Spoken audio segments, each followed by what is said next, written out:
বাংলাদেশ জাতীয়তাবাদী দল বিএনপিকে শক্তিশালী করতে দ্রুততম সময়ে দলের কাউন্সিল করতে আলোচনা হয়েছে বলে জানিয়েছেন এলজিআরডি মন্ত্রী Mirza Fakhrul Islam Alamgir.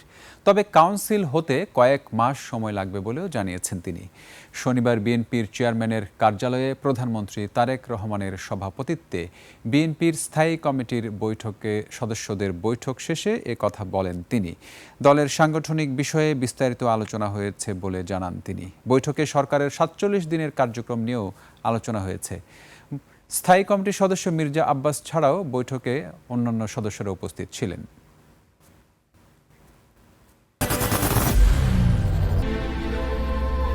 I am Ox.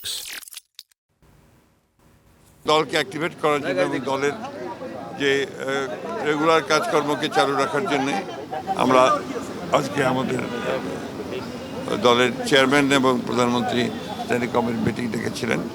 Standing কমিটির মিটিংয়ে আলোচনা হয়েছে আমাদের এই ৪৭ দিনের যে কর্মসূচি প্রধানমন্ত্রী নিয়েছেন এবং এই কাজগুলোর সম্পর্কে দলের মতামত অর্থাৎ স্ট্যান্ডিং কমিটির মতামত তিনি নিয়েছেন।